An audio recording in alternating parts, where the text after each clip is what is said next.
We're going to be looking at how to prepare a mailing list for your mailing, which you will be sending to your mailhouse or printer.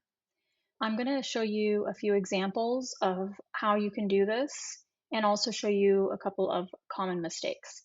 This first one is the most straightforward. It has name, address, city, state, zip. If you're able to make your list as simple as this, then it's the best option. One of the things you want to make sure is that you have a header, and you want to make sure that all your columns are consistent, meaning that within the name column, make sure everything's actually a name. And under the address, make sure everything's an address. So under address, you don't want to put a company name. Here's a second one that's one extra field. If you cannot put your suite number or apartment number in address 1, you can create a brand new column called address 2. Either one works just fine. The third option is if you have a company. So you would have a specific column for company, and you want to make sure that underneath it is only companies. Some people are under the misconception that when we merge your pieces, they are going to be merged in the order of the columns. So they think that as long as they put them in the order of how they want it merged, it's enough. But let's say you have a company for one random person. Okay, maybe your entire list is like this, but you have one person who also has a company. And you think, I'll just put Jane Doe, and then I'll put the company here under address 1.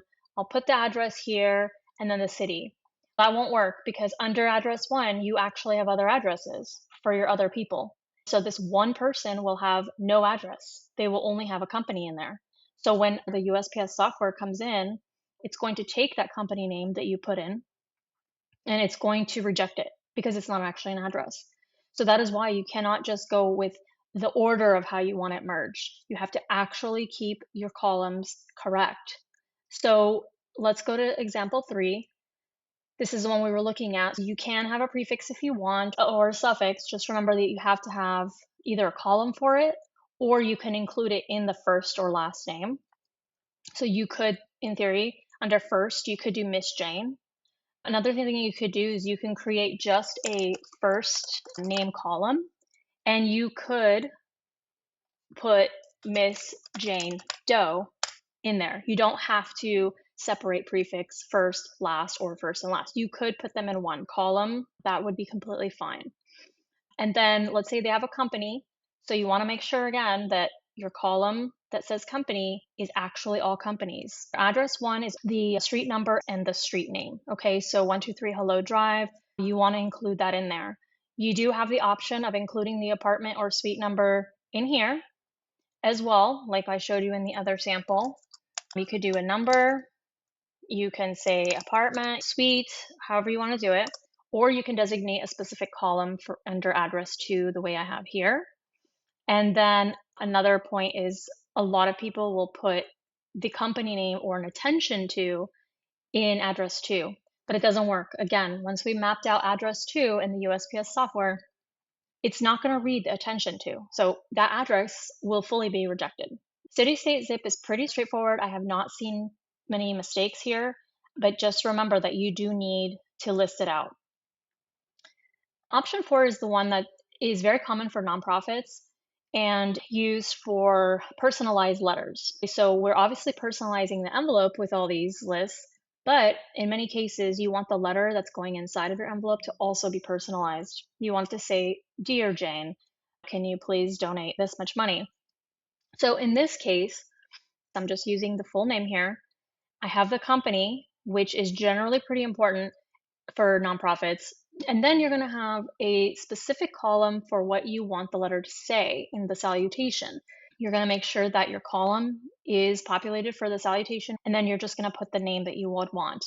If you don't have a name for a person and you leave it blank, they will get a letter that says, Dear, it's nothing. Like it will have nothing in there.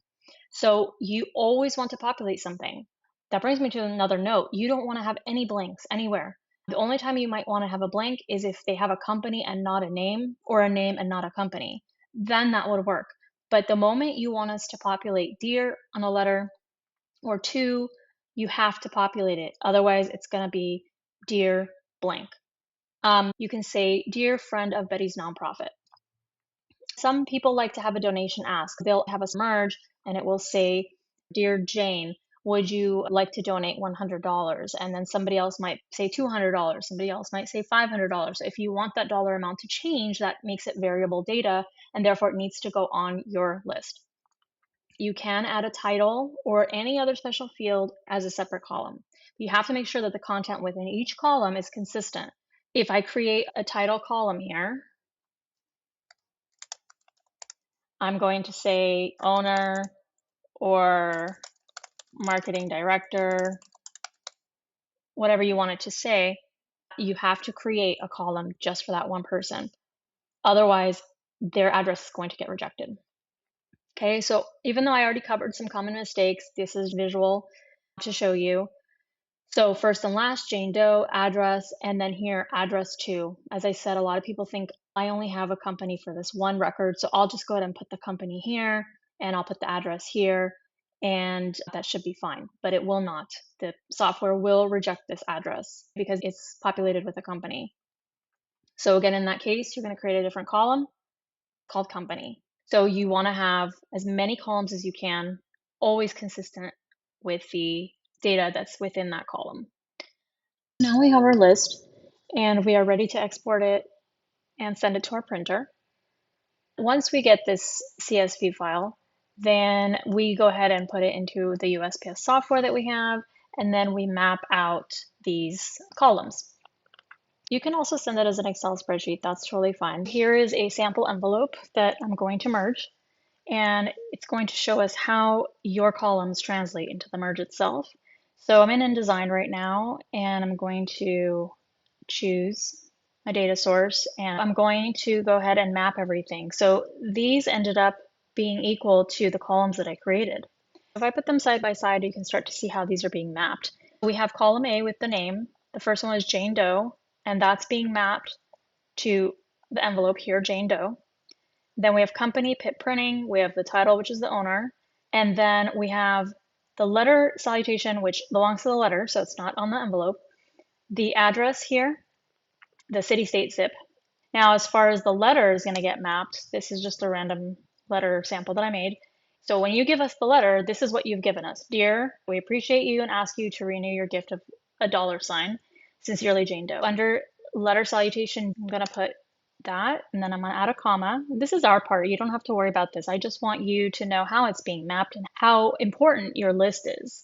And then we appreciate you and ask that you renew your gift of, and I'm going to go ahead and put the donation amount and a period. And then when I preview that, you're going to see it says Dear Jane, which pulled from this column here. Okay, so the first one is Jane. And then we have the dollar amount, which pulled from your column donation ask. So if I were to check my second record, you're going to see it says Dear Company or Friend of. So literally whatever you put in this column is what's going to show up on the merge itself. If you leave it blank on your Excel spreadsheet, it's going to say Dear, and it's going to show up like this. It will show up with Dear, a space, and a comma. That's how your recipient will receive the letter. So you don't want that. You want to make sure that your columns are all populated with the right data. So the donation ask itself had a $sign in the column, but so did the letter. So in this case, I would have removed the $sign. We can always fix those little things. It's not an issue, but it does show you that it's going to populate exactly as you put in the spreadsheet. Thanks so much for watching and welcome. I'm the AI twin of Ani, owner of PIP Printing Marketing and Signs of Santa Barbara County. If you found this video to be helpful, please follow and subscribe.